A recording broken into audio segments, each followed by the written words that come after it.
Claire Drummond Safari Park here at California Cove. To start off this demonstration, I'm going to introduce you guys to all of our sea lions.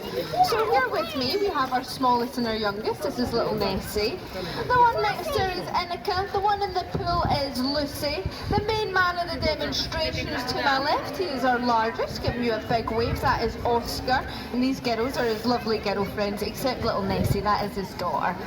Now on the far end with Sharia on their stations over there, that's our two juveniles. That is Barney and Otis. They're essentially the toddlers of the group. I'm sure you'll hear them throughout as they are learning their voices. Now we're going to start off with a topic very close to all of our sea lions' hearts, and it is the difference between seals and sea lions. As a lot of people come here and call these guys seals, and as you can see with Oscar's reaction, it does make them very embarrassed because they are in fact California sea lions. Now there's three main differences for you guys to be able to tell them apart. The first one can be found on either side of their head, and it's those little sticky out ears. They look much like little Shrek ears, so these guys have external ear flaps. If you were looking at a seal, they only have a hole on either side of their head where their inner ear is. So that is your first clue, but granted, it is your smallest clue. The next one's a little more obvious, and it's those lovely large foreflippers. So those are the ones at the front that he's showing off over there. Now those can actually reach up to the length of an adult's arm. If you were looking at a seal, it's closer to the size of an adult's hand, so it is a significant size difference. Now, the last clue is probably one of the most obvious ones, and it's the way they move about on land. So sea lions have something called a rotating hip joint. So as you can see Oscar walking about there, he can rotate it underneath them and essentially walk on all fours, and he can even give it off a little wiggle.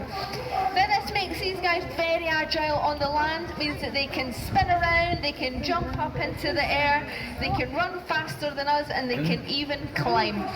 Very, very agile on the land. Not like a seal though. Seals have a fixed hip joint and they're nowhere near as agile as a sea lion on the land due to this, and they move a little something like Oscar is showing you, much like a big slug or caterpillar. They do have a bit more of a bounce though, but this is Oscar's best impression. He is very proud of it. Now they are part of the same family of pinnipeds. Now they also share something else in common with sea lions though. And as they do share the same waters, it means that they also share predators. And Oscar, with his love of impressions, is given a big clue as to what might predate on a sea lion. Now, if you're thinking it is a shark, you would be thinking absolutely right. It is the great white shark. They're also predated upon by orcas, also known as killer whales. And if you're a sea lion, you've got a shark in your tail, you're going to do exactly what Oscar just done and leg it to land. As we all know, we're nice and safe on the land from sharks. However, they might not be too close to the land, they might be out fishing, so they do have to have a plan B in place. And that plan B is going to be to swim away as fast as they possibly can through an adaptive swimming technique known as porpoising, just what he's showing you right there. They do this when they're having fun, and they can also do it when they're panicking. Now they can reach up to speeds of 25 miles an hour doing this, and they can also use both of their eyes independently. Meaning one eye is constantly looking where that shark is, and the other eye is actually scanning for land.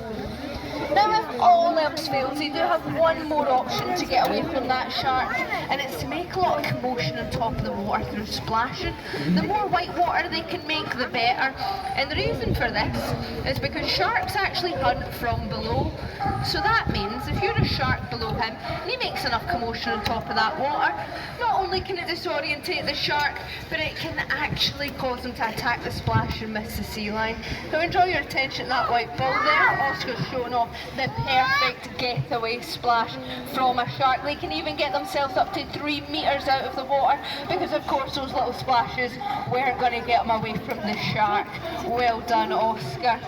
Now with that he would porpoise away in another direction, hopefully find some land and able to fish another day. Now unfortunately, there is another threat out there, and it's not sharks, it's not orcas. Unfortunately, it is us humans. That's due to our plastic pollution in our oceans. Hence why our trainer over there actually has a bottle in his hand that he's going to carelessly throw into that pool. And Oscar's going to show us where that plastic should be going. As by 2050, we're actually supposed to have more plastic by weight than fish in our oceans. So Oscar, where should this plastic be ending up? 'Cause it shouldn't be the ocean. That's it, the recycling bin. Everybody give him a nice big round of applause. That's another Bureau Sea Lion recycling right there. Well done, buddy. And if we can all be a little bit more like Oscar, we can actually help all of our marine life out all over the world. That's it, Oscar.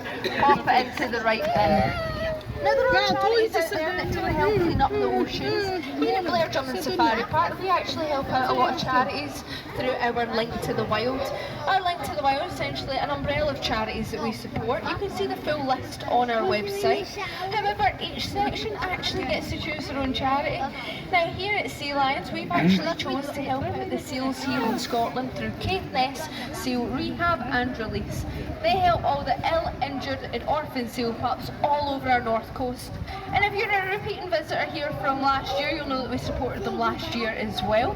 The reason we chose them is because they're a small family-run charity, and it makes a big impact helping them. Because last year, thanks to all of you guys for donating after our demonstrations, we raised £9,000 and for that charity alone. And not only did it really help them, but it actually covered their entire fish costs for the whole year. So this year we're hoping to help them out again, maybe help them out with some vet bills, because it actually costs them about £600 per seal pup to successfully rehab over a 4-month period. So it's a lot of time and a lot of money for a small family-run charity. It's run by a lovely couple called Claire and Philip. They also have the help of their 2 dogs, who actually help to locate the ill and injured seal pups as well. So if you guys